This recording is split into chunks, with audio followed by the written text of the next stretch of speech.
I'm curious about a guy named Peter Thiel who co-founded PayPal, built the CIA surveillance system, installed a vice president, took $40 million from Jeffrey Epstein, and has openly said democracy doesn't work. And I'm curious why that's not on the news every single night.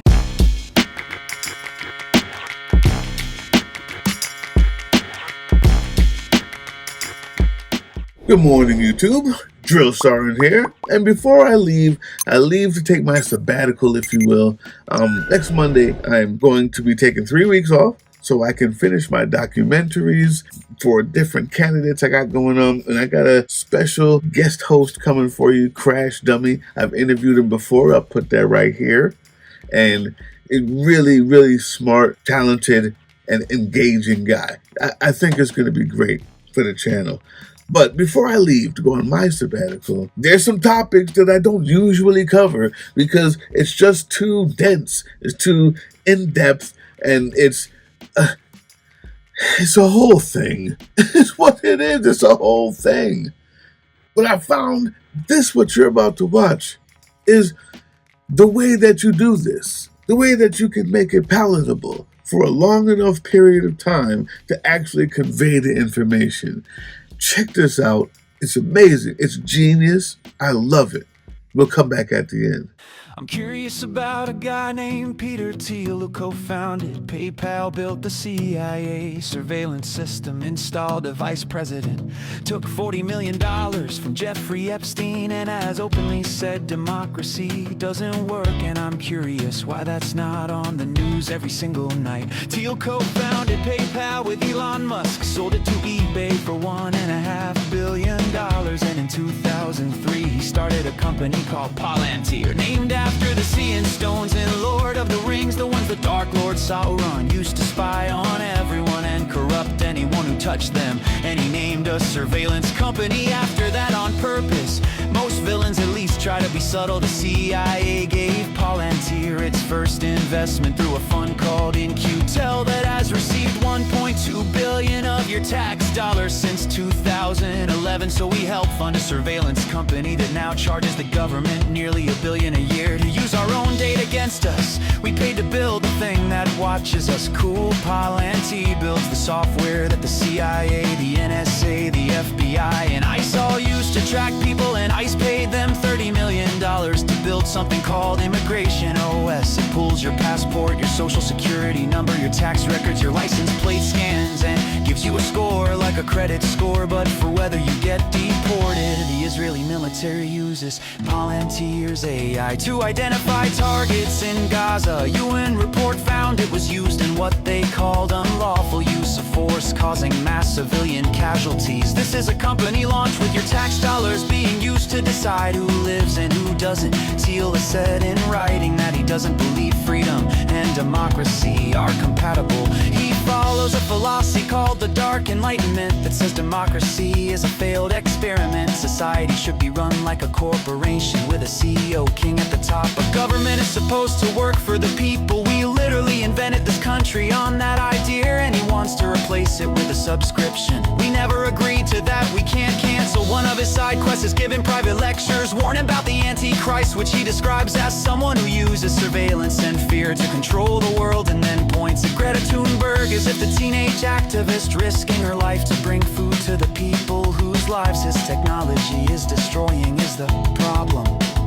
Thiel mentor JD Vance at Yale hired him, gave him $15 million for his Senate race, the largest single donation in Senate history. And Vance went from calling Trump America's Hitler to becoming his vice president. Apparently for $15 million you can just buy a vice president. That must be on the secret billionaire menu. He's the anchor investor in a fund that builds charter cities, privately governed zones with their own laws and no democracy. They built one in Honduras. The president who approved it was convicted of trafficking 400 tons of cocaine, and Trump just pardoned him. Thiel-backed companies have been exploring Greenland since 2019. The ambassador to Denmark is Thiel's PayPal co-founder, and Ronald Lauder, the billionaire who John Bolton says put the idea of buying Greenland in Trump's head, is now quietly secretly buying up Greenlandic companies through a Delaware shell company. And if that wasn't bad enough, Thiel appears 2,200 times in the Epstein files. They had a 5-year relationship, over 2,000 messages. Epstein invested $40 million in Thiel's fund through former Israeli Prime Minister Ehud Barak. That investment is now worth $170 million.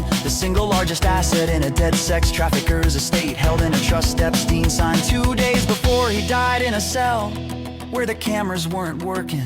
Through Barak, Thiel and Epstein both invested in a company called Carbine that handles 911 calls. So when you call for help in certain cities, your data flows through a company funded by a surveillance billionaire, a former Israeli prime minister, and a convicted sex trafficker.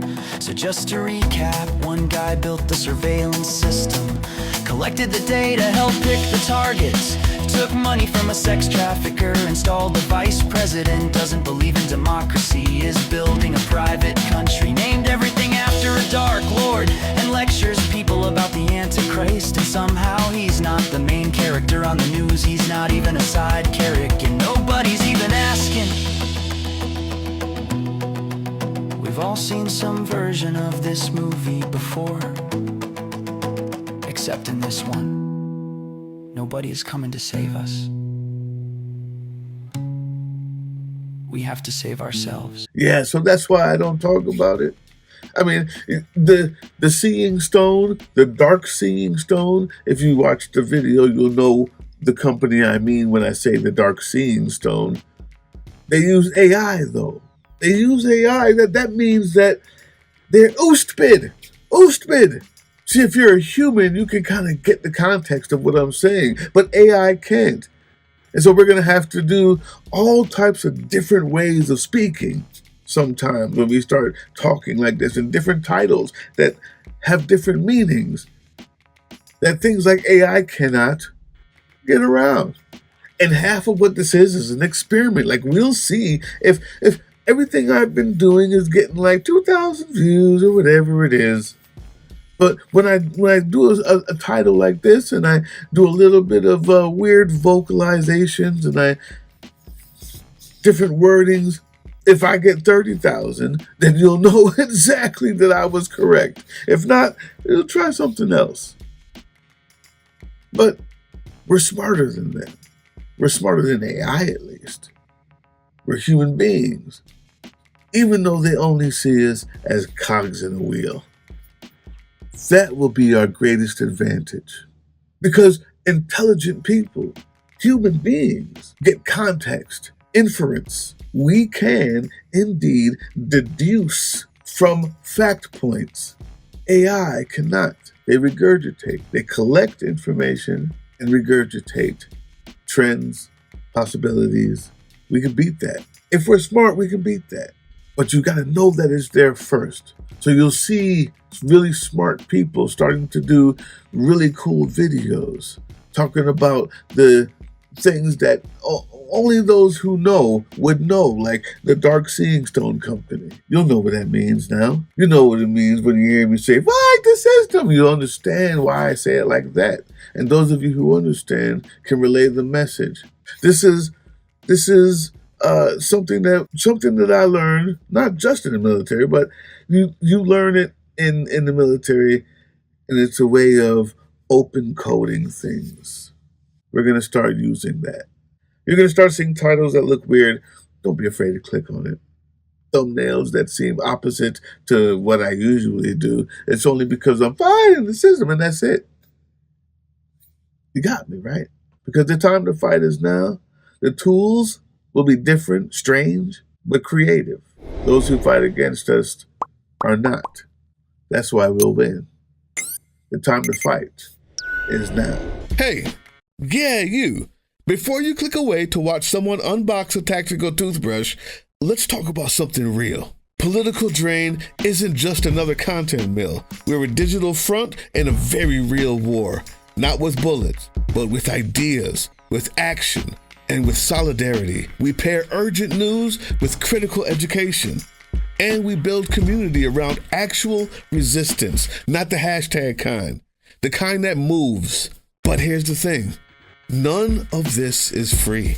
It isn't. Behind every video is time, labor, research, and some weird guy asking if we're gonna pay the hosting bill. And yeah, some of that money goes to things we can't necessarily say out loud. If you know, you know. Let's just say our special ops aren't Call of Duty LARPers. They're people making real moves to protect, uplift, and organize. You're not just funding a channel. You're funding a resistance network in a world where capital still calls the shots. Unfortunately, in a system built on artificial scarcity, even mutual aid has a price tag. And if we want to grow, if we want to win, we need your help. We need your help. So if you've got even a few bucks to spare, toss it our way. It's not for ads, it's not for merch drops, but for people making moves in the shadows so others can do it in the light. It's just us and you.